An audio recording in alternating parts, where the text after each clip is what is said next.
In a world brimming with forgotten tales, where imagination lay dormant, lived a young girl named Nora. She was a seeker of stories, drawn to the whispers of adventures yet untold. One day, amidst the forgotten, she discovered a book unlike any other. Its cover was smooth, its pages beckoned, and its clasp seemed to blink, alive with a hidden magic. As Nora touched the ancient tome, the air around her stilled, holding its breath. A mysterious line appeared, promising her the power to complete an unfinished narrative. Suddenly, pages whirled into a vortex of ink and paper, pulling her into an unknown realm. She tumbled through the void, a reader becoming part of the very story she sought. Nora landed softly in a forest, but this was no ordinary wood. Trees were woven from ancient text, and the sky above was a vast, parchment canvas.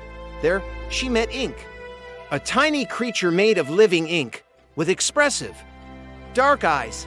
Ink explained her predicament. She had limited time before the story rode her out.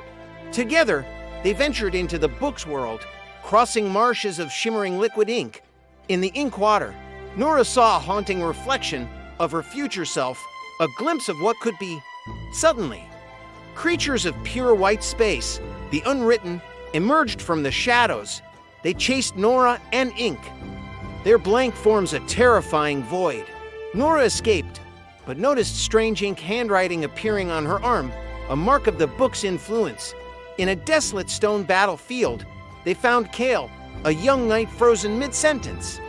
The author had stopped writing, leaving Kale's story incomplete, his fate suspended. Nora and Ink, now joined by Kale, raced through a city built on a giant creature. Their quest led them to Prose, a sharp librarian with spectacles and robes like parchment. Prose gave them a narrative map, guiding them towards Chapter 23. They entered Chapter 23, a cathedral high room where time itself seemed frozen. The walls were covered in the author's desperate words, "I cannot finish this." Nora found a letter revealing the profound choice required to save this world. To complete the story, a reader must give their own love of stories to the book. The unwritten invaded the study, their blank forms expanding, threatening to erase everything. Nora, Kale, and Ink fled through featureless blank pages, a void of unwritten potential. A single sentence appeared in the air, a beacon of hope. She was almost there. They reached a massive, locked door, the threshold to the story's completion. Nora realized the ink writing on her arm was her own soul's story, her unique narrative.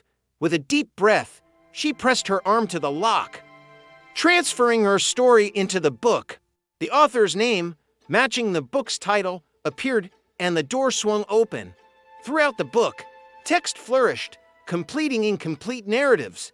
Kale's sentence finally completed, and the unwritten were given form, their stories now real.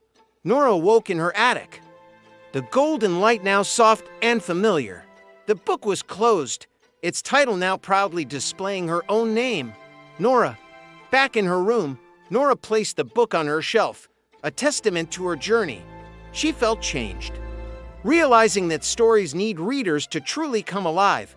From the book's spine, a tiny ink figure waved, a silent thank you, as Nora smiled at the viewer.